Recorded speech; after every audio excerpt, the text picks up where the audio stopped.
There is a feeling some of you have carried since before you had language for it. It doesn't arrive like a thought. It arrives like a draft under a door, a thin, cold current moving through an ordinary moment. You're standing in a kitchen, or waiting at a red light, or sitting in a meeting where everyone is nodding at something you cannot make yourself care about, and for half a second, you are somewhere else entirely. Not a memory, not quite a memory, more like the pressure a memory leaves behind after it has already gone. We want to talk to you honestly today, because Dolores Cannon spent almost 40 years sitting across from ordinary people, nurses, mechanics, mothers, engineers, and guiding them into a state so deep that the surface identity fell away, and something older answered instead. And one of the things that came up again and again, in city after city, decade after decade, with people who had never met and never compared notes, was this exact feeling, this exact draft under the door. People who had been carrying a tiredness that didn't match their age. People who loved deeply and still felt, underneath the love, a kind of solitude that no relationship had ever quite reached. People who could walk into a full room and feel more alone there than they did at home in the dark. If that description just made something in your chest tighten, we need you to know you are not broken. You are not ungrateful for your life. You are not too sensitive, too dramatic, too much. What if the ache itself is information? What if it is not a flaw in your wiring, but a residue? The trace evidence of something your conscious mind was never permitted to keep, but your body never fully let go of. Maybe it comes on a plane, somewhere over open water, when the cabin dims, and for a moment you cannot remember which year it is. Maybe it comes in a hospital waiting room, in the particular quality of fluorescent light, or in a stranger's face you are certain you have seen somewhere before this life could possibly account for. It rarely announces itself. It simply arrives, does its quiet work, and leaves again before you can hold on to it long enough to ask what it wants. Because here is what kept surfacing in session after session, from clients who had no interest in each other's stories and no way to have compared them beforehand. The soul does not arrive here new. Not most souls, anyway. Most of you sitting with us right now have done this before. Not once, not twice. Cannon's subjects would go under, and instead of landing in one clear, tidy, former life, they would sometimes surface into something stranger. A felt sense of layers, of having wandered through hundreds of doorways that all looked like this one, each time forgetting completely, each time waking up new, each time somehow still, underneath, the same. And there was always a moment in these sessions, always, where the client's voice would change, where something older than the person in the chair would speak through their mouth, and it would say some version of the same devastating sentence. This is not the first time. This has never been the first time. We are not telling you this to frighten you. We are telling you this because if you have felt that draft under the door your whole life, that specific, nameless heaviness that has nothing to do with your circumstances and everything to do with something your soul is still carrying, there may be a reason you were never given the full weight of your own history all at once. There may be a reason the amnesia was built the way it was built, and there is a reason your body still remembers, even when your mind cannot. What Dolores discovered, sitting quietly across from client after client, while they wept without knowing why, changed the way she understood the human soul entirely. And by the end of this, it may change the way you understand your own exhaustion, your own loneliness, your own strange and stubborn sense that you have done all of this before. We are the archivist. This is a place built for people who have felt what cannot easily be explained. The pull towards something older than this one life, the sense of a memory just outside of reach.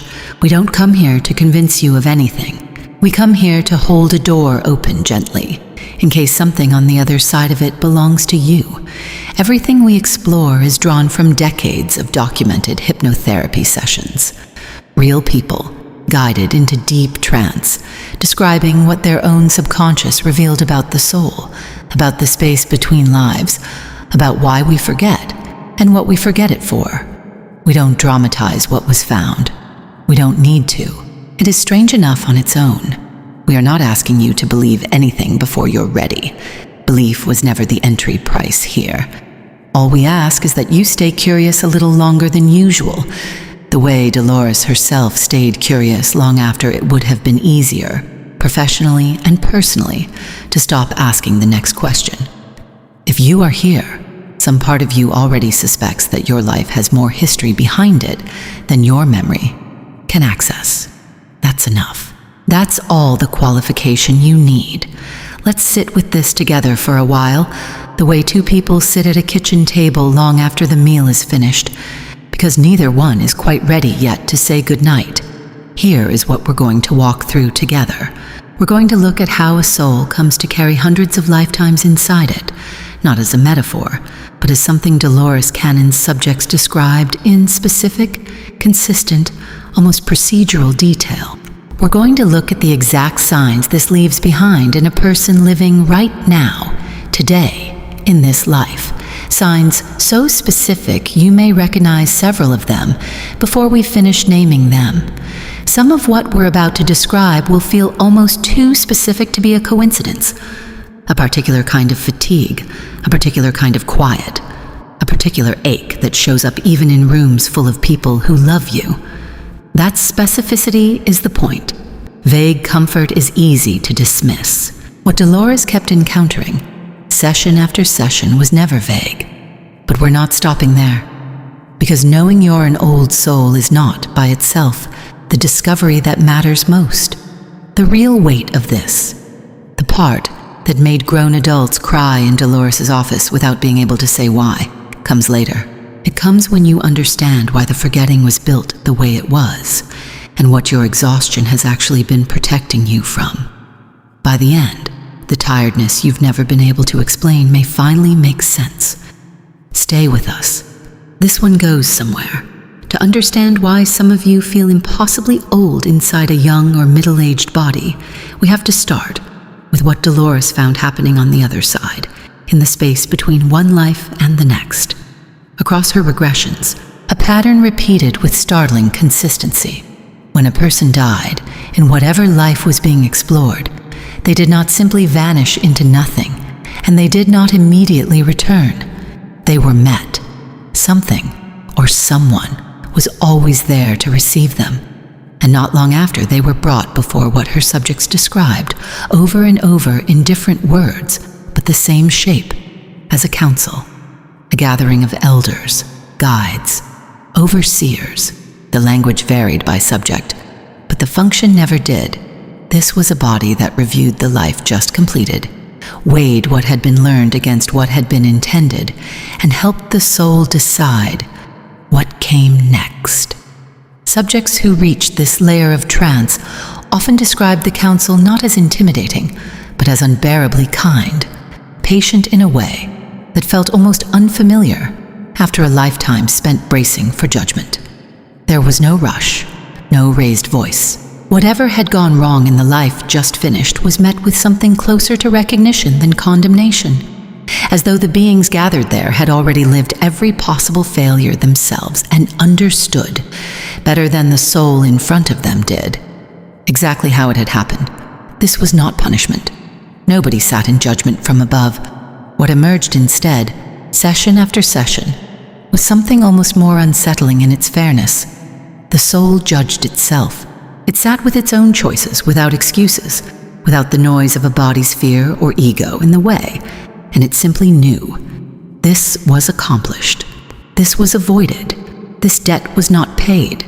And then, if there was more work to do, and for most souls there was, the planning began again. Not randomly.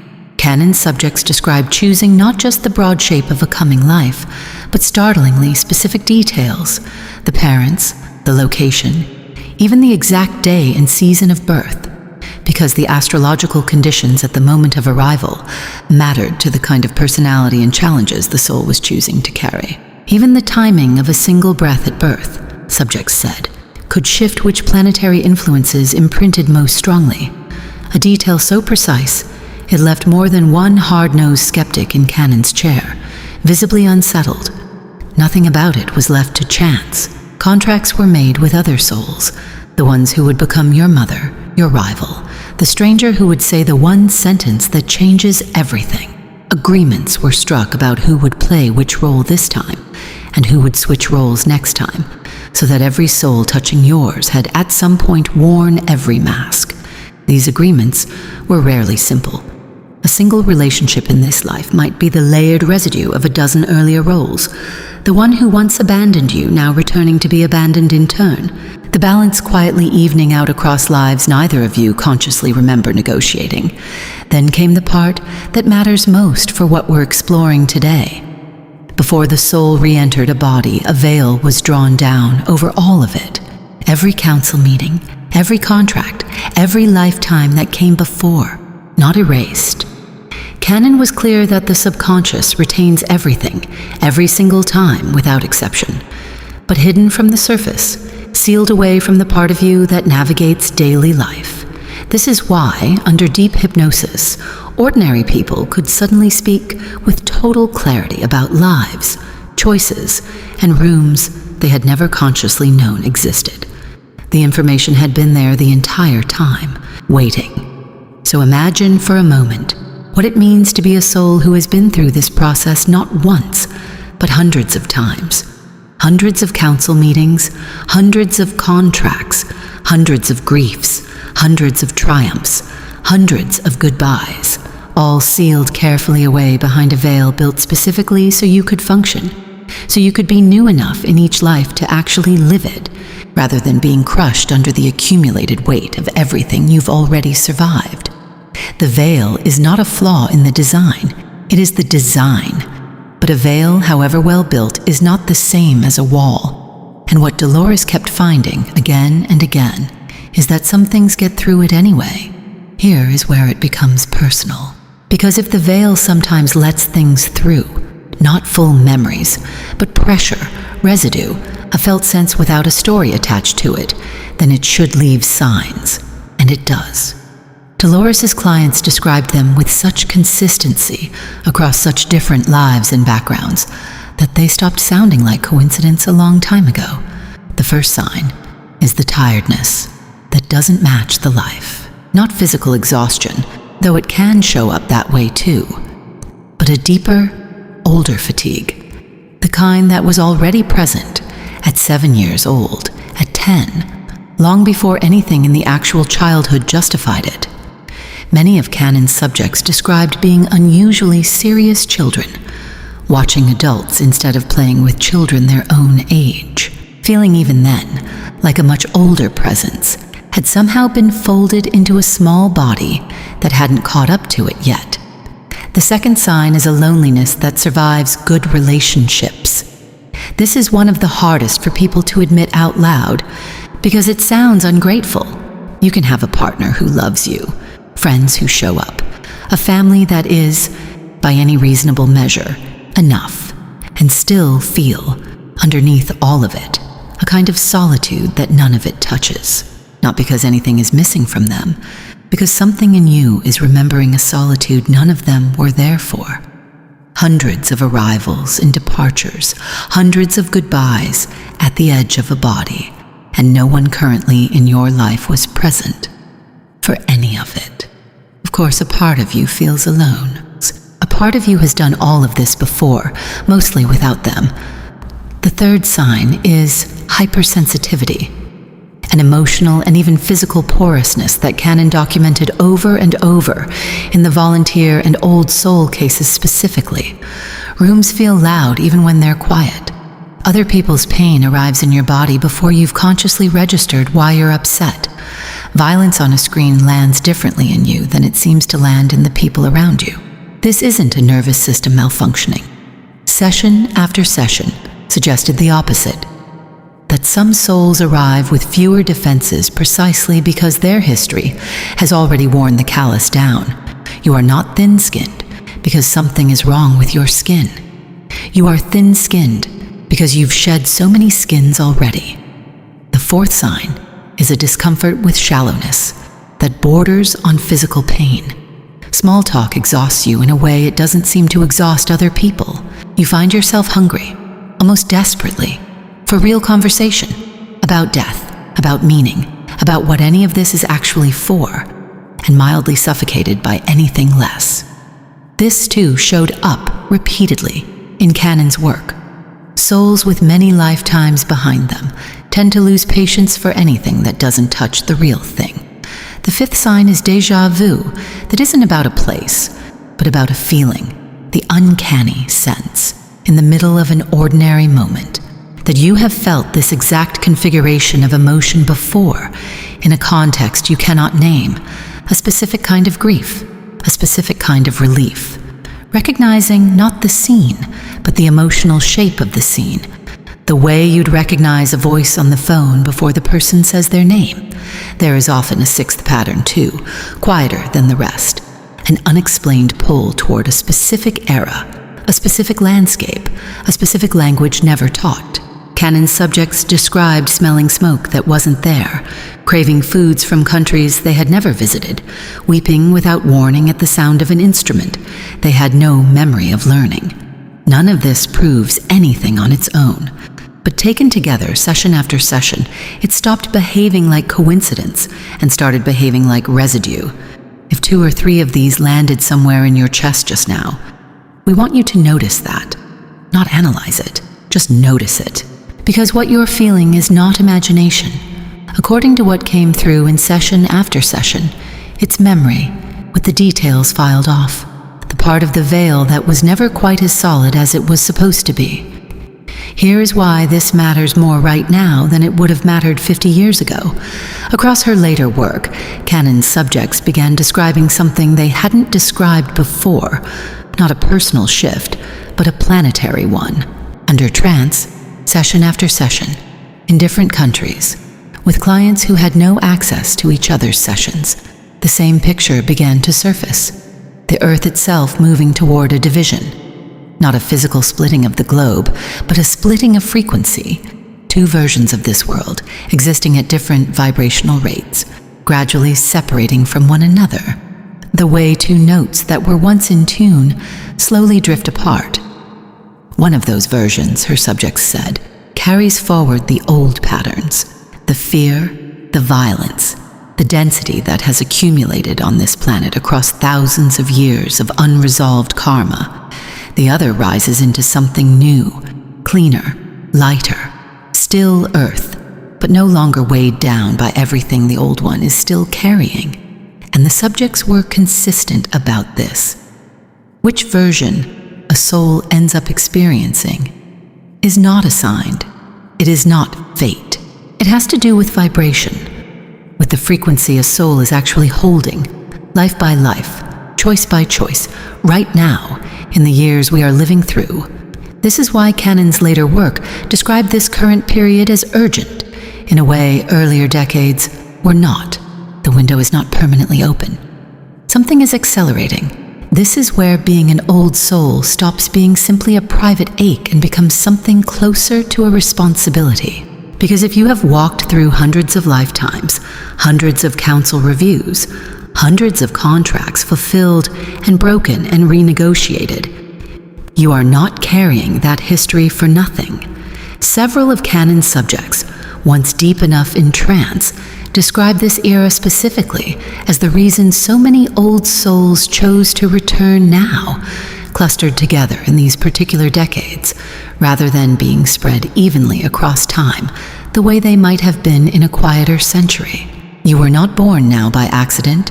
According to what surfaced again and again, many of you asked to be here for exactly this. Not because it would be easy, because it would matter. And here is the weight underneath that. This same body of sessions was equally clear that a soul can still turn away, can still choose the density, can still stay tangled in the old patterns, not through punishment, but simply through unconsciousness, through refusing to look at the ache, through spending an entire lifetime treating the loneliness and the exhaustion as a problem, to medicate rather than information to listen to. Nothing forces a soul toward the lighter frequency. Free will was never suspended. That is what makes this moment feel, in her later sessions, less like a bedtime story and more like a threshold. Something real is actually at stake, in a way it perhaps has not been for a very long time, not because the lighter earth needs saving from anything external, subjects clarified, but because it can only be reached by enough souls choosing it, one ordinary decision at a time, the same way a tide turns without any single wave being responsible for the whole of it. Several subjects describe this clustering as more than convenience, as something closer to formation.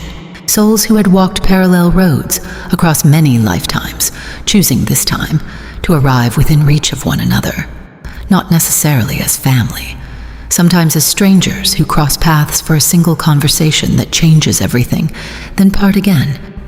The urgency Cannon described was never only individual, it was relational, as though the lighter frequency could never be reached alone, only together, one recognition at a time. This is the size of what you've been quietly carrying, not a private oddity, not a personality quirk, a history arriving now at a moment that was apparently chosen for exactly this kind of history to be useful. But here is the part almost no one expects, and it is the part that made more than one of Cannon's clients go completely silent in the chair. The hundreds of lives are not the real reason your soul came back this time. They are the resume. They are not the assignment. A resume tells you what a person has survived. It does not tell you what they were actually hired to do. The council was never impressed by the length of yours. They were watching for something else entirely, something this particular life, this particular body, was uniquely positioned to carry that none of the hundreds before it could. Something else was decided in that council room, something specific to this life, this body. This exact configuration of loneliness and sensitivity and unexplainable tiredness you have been carrying since you were small.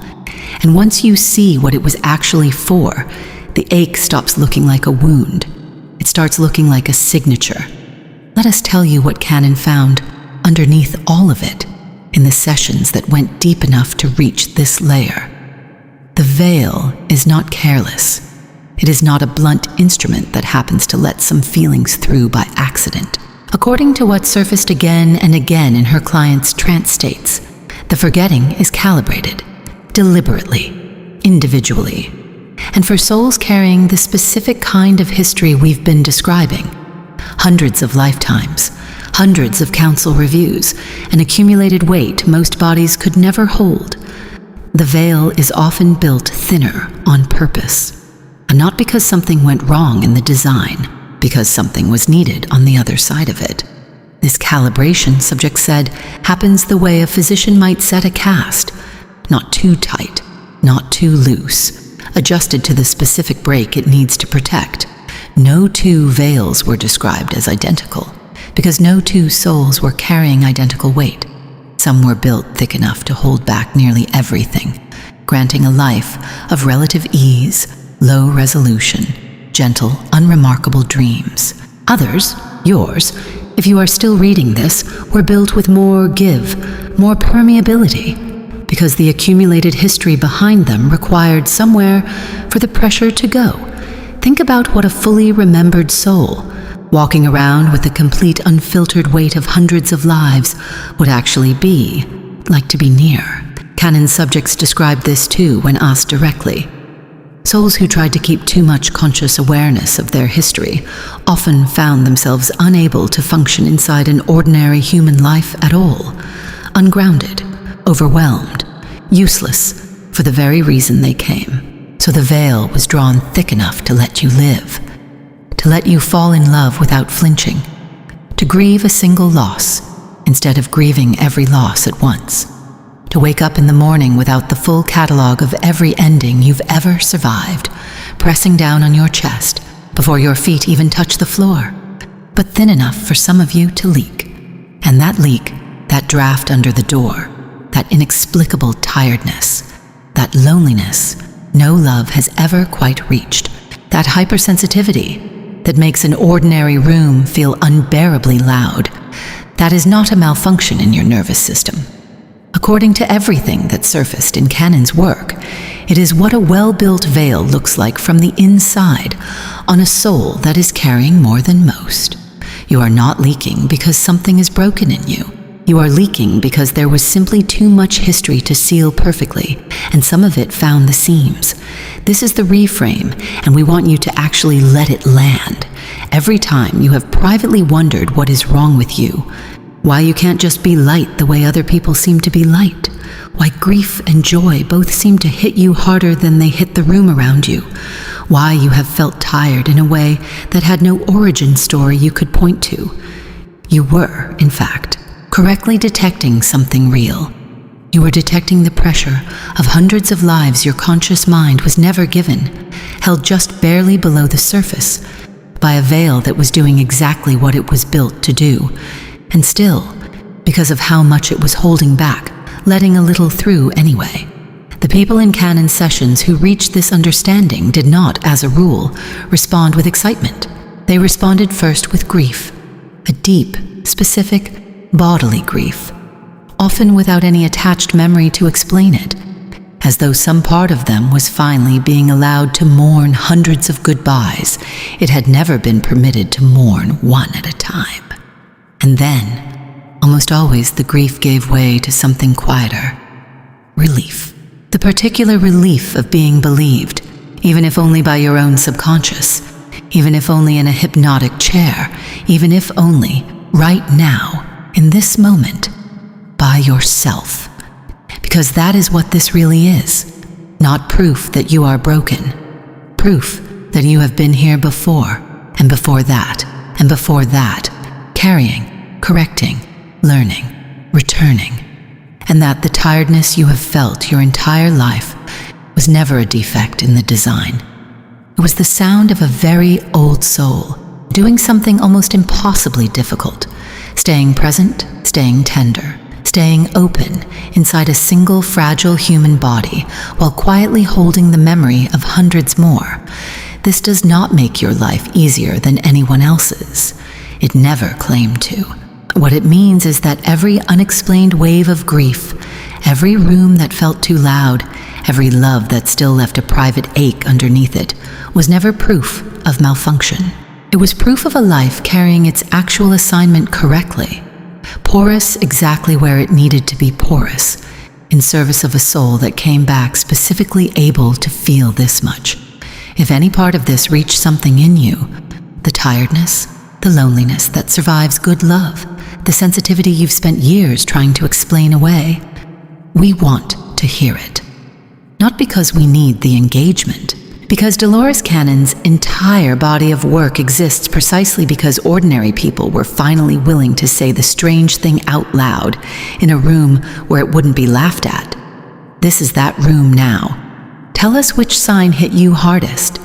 Was it the tiredness that started too young?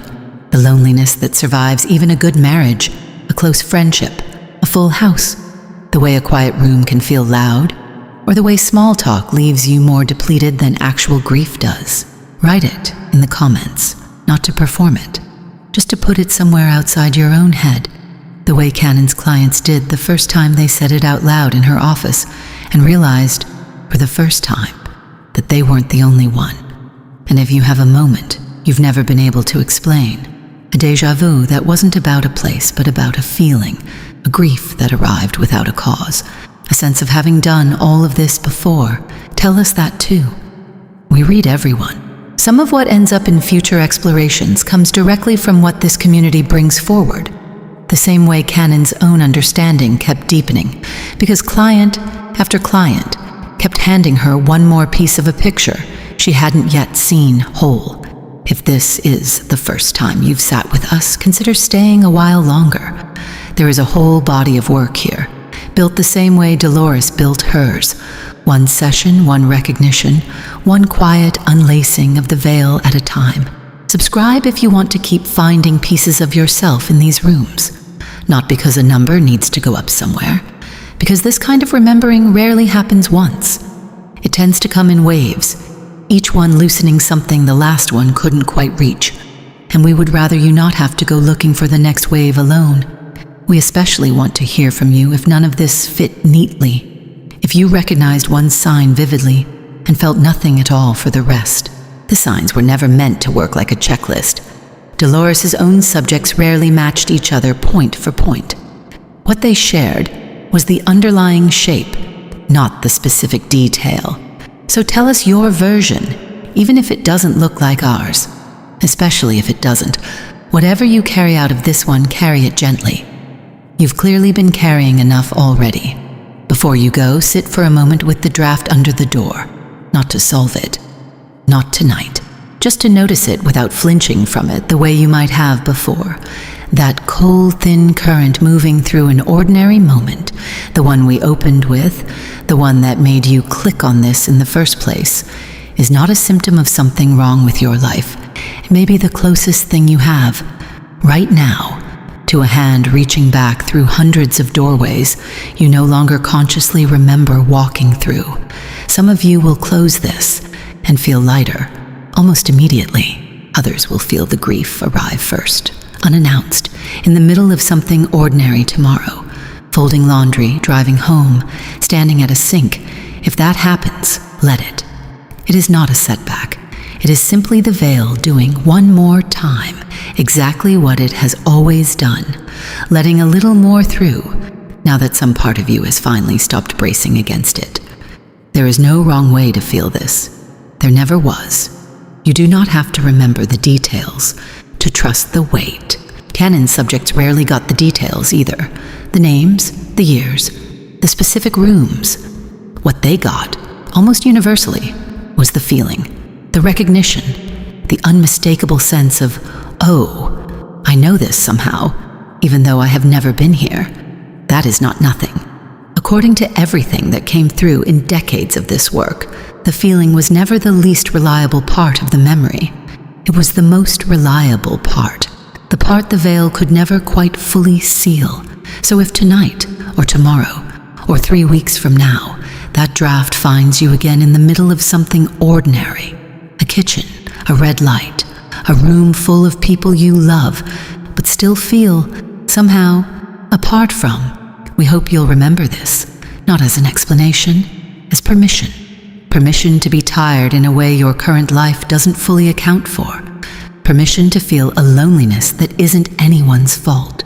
Permission to stop asking what is wrong with you and start listening instead to what you might actually be carrying. The council does not tell you, before you come back, everything you will feel while you're here, but somewhere underneath the forgetting, something in you already agreed to feel exactly this, and it is still, after everything, still here, still open, still listening for the next echo. We wonder what it's waiting to remember next.